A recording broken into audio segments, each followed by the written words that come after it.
Sentence structure बहुत important है। Basic के स्टूडेंट्स के लिए तो बहुत इंपॉर्टेंट एक चीज़ है, लेकिन जो चीज़ मैं डिफ़ाइन आज करने जा रहा हूँ सेंटेंस स्ट्रक्चर, आपको शायद सुनकर लगे कि कुछ लोगों को कि ये तो बहुत ईजी चीज़ है, ये समझाने की ज़रूरत है। और बहुत सारे लोगों को मैं जानता हूँ, बहुत सारे लोगों को फिर भी ये मालूम नहीं होगा जिनके लिए ये लेक्चर मैं बना रहा हूँ। And I know majority is authority. अगर बड़ी तादाद को नहीं पता तो उनको समझाने के लिए ये इंपॉर्टेंट लेक्चर है। अगर एक फ़िक्रा आप लिखते हैं, एक्टिव वॉइस की बात कर रहा हूँ, एक तो पैसिव भी होता है लेकिन मैं फ़िलहाल एक्टिव की बात करूँ। अगर आप एक फ़िक्रा लिखते हैं जैसे कि वो क्रिकेट खेलता है, ही प्लेज़ क्रिकेट, ये ठीक है। लेकिन अगर ये कह दिया जाए प्लेज़ ही क्रिकेट, तो ये गलत हो जाएगा। लेकिन क्यों गलत होगा? आप फ़ौरन कहेंगे ये गलत है, प्लेज़ ही क्रिकेट। आपका जवाब होगा, जिनको नहीं मालूम वो कहेंगे कि क्योंकि इसकी शक्ल ठीक नहीं लग रही, ऐसा अजीब लग रहा है, ऐसा नहीं है, या इसकी ये ऐसा कभी सुना नहीं है, तो क्यों नहीं सुना? अगर ये ठीक है तो ये क्यों नहीं ठीक? प्लेज़ ही क्रिकेट क्यों ठीक नहीं है? There is a reason behind that, which is called a sentence structure, which you have to follow in all the active tenses. वो structure क्या है, ज़रा इसको देख लें। Subject, verb, object, place and time. Subject कहते हैं काम करने वाला, वो कोई भी हो सकता है फिक्रे में। Verb जो एक्शन हो रहा है, यानी कि जो काम हो रहा है। Object जिस चीज़ पर काम हो रहा हो। और प्लेस तो आपको मालूम ही है, जगह।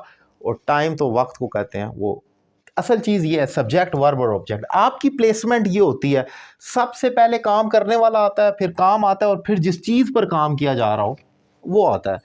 अब ज़रा लेकिन इसमें एक और इम्पोर्टेंट पॉइंट जो है वो ये है कि अगर ये तीन चीज़ें तो यहाँ तक हो गई, अगर उसमें प्लेस भी है तो फिर उसके बाद उसको प्लेस कर दें, और अगर टाइम भी मेंशन है तो उसके बाद टाइम को मेंशन कर दें। ये इनका ऑर्डर है, यानी कि 5 चीज़ों का जो मेन है। असल में तो यहाँ तक होता है, लेकिन अगर आ जाए प्लेस और टाइम तो उसका ऑर्डर ये बन जाएगा। फॉर एग्जांपल, वो ग्राउंड में शाम को क्रिकेट खेलता है या शाम को 6 बजे क्रिकेट खेलता है।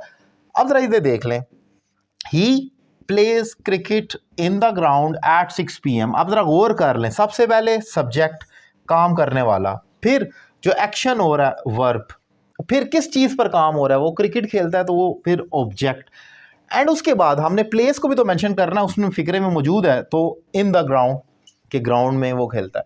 फिर कितने बजे खेलता है, उस टाइम को मेंशन करने के लिए हमने एट 6 PM एंड पर लिख देना। सो आपने देखा कि सब्जेक्ट, वर्ब, ऑब्जेक्ट और आखिर में प्लेस एंड टाइम को आपने मेंशन करना है। अगर प्लेस और टाइम नहीं मौजूद तो मसला नहीं है, लेकिन अगर मौजूद है तो सबसे बेस्ट वे है कि उसको ऑर्डर यही रखना है, पहले प्लेस फिर टाइम। अक्सर लोग कंफ्यूज हो जाते हैं कि टाइम पहले कर देते हैं प्लेस बाद में, वो इतना ग्रामेटिकली दुरुस्त नहीं है। सबसे बेस्ट वे है कि फिर प्लेस और फिर टाइम का ऑर्डर होगा। एक और एग्जांपल देखें, ही ऑफर्ड प्रेयर, उसने नमाज अदा की। सबसे पहले काम करने वाला सब्जेक्ट, फिर जो वर्ब है ऑफर्ड, और फिर ऑब्जेक्ट जिस चीज़ पर काम किया गया प्रेयर, और फिर उसके बाद जगह, कौन सी जगह, प्लेस मॉस्क, और फिर टाइम क्या था, इन द इवनिंग, इवनिंग में, तो ये टाइम आ गया। सो पूरा फिक्रा देखें, ही offered prayer at the mosque in the evening, उसने नमाज अदा की मस्जिद में शाम को।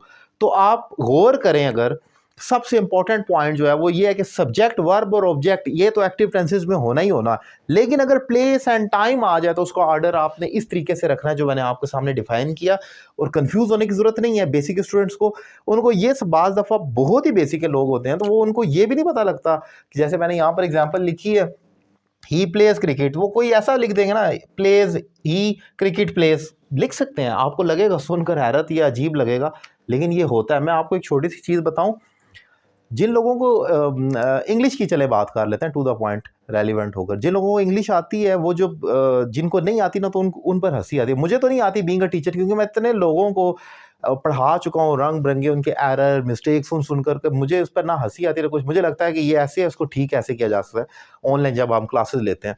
लेकिन बहुत सारे लोगों को जिनको ये बेसिक सी चीज़ सुनकर लगे ये कौन पढ़ाता है, लेकिन बहुत लोगों को ये मसला है, इसलिए ये लेक्चर उनके लिए रिकॉर्ड किया गया। मैं एक छोटी सी चीज़ आपसे शेयर करूं, मैं जब स्कूल में होता था, हमारी टीचर थी एक, मुझे याद है आज भी उनका नाम, तो वो हम इंग्लिश भी कहते थे, जब ग्रामर वगैरह जिसमें होती है उसमें थर्स्टी क्रो की एक स्टोरी या कोई भी स्टोरी होती थी, तो मेरी इंग्लिश कोई बहुत अच्छी उस टाइम तो नहीं थी, लेकिन गुजारा, मतलब मैं अपनी क्लास में बेहतर था आप कह सकते हैं, लेकिन बहुत अच्छी नहीं थी फिर भी। लेकिन अब वो जो टीचर स्टोरीज चेक करती थी, तो जो मेरे बाकी क्लास फेलोज दोस्त होते थे उनकी कॉपीज चेक की जाती थी, तो उस पर बाकी क्लास जो थी ना वो सारी हंसती बाकी क्लास जब थी उनको समझ नहीं आता था, मैडम वहाँ से स्टोरी पढ़ती और जो स्टोरी का मीनिंग होता है, लेट्स सपोज एक थर्स्टी क्रो में या एक जो ग्रीडी डॉग जो होता है, जब उसकी स्टोरी में जो इन लोगों ने फ़नी एरर किए होते वो सुन के सिर्फ मैं और टीचर हंसते थे, बाकी लोगों को तो समझ ही नहीं आता था कि एरर क्या है, या समझ आप जो तो इतनी हंसी नहीं आती थी। तो इंग्लिश में एक लेवल ऐसा आता है कि जब आप थोड़ा सा ऊपर हो जाते हैं तो आप बाकी लोगों से डिफरेंट हो जाते हैं, आपका हंसना या आपका आना और जाना दिमाग में वो डिफरेंट हो जाता है। ऐसे में आपको क्या करना चाहिए कि आपको दूसरे लोगों का भी ख्याल रखना चाहिए, हालांकि ये गलत है लेकिन क्या करें, नेचुरली मुझे तो हंसी आ जाती थी कि जब उसने डॉग की जगह मेरे दोस्त ने आई लिख दिया, प्रोनाउन गलत कर दिया, तो वो बिल्कुल ही स्टोरी का मतलब उलट होगी, तो हंसी आती थी टीचर को या मुझे हंसी आती थी, क्योंकि हमें पता था कि क्या मीनिंग बन रहा है। इसी तरीके से जब आप लैंग्वेज पढ़ाते हैं तो स्टूडेंट जब आपके पास रंग बिरंगी जब स्पीकिंग करते हैं, राइटिंग लिखते हैं, तो इतनी गलतियां अजीबो गरीब होती हैं कि उनके एरर्स पर हंसी आती है।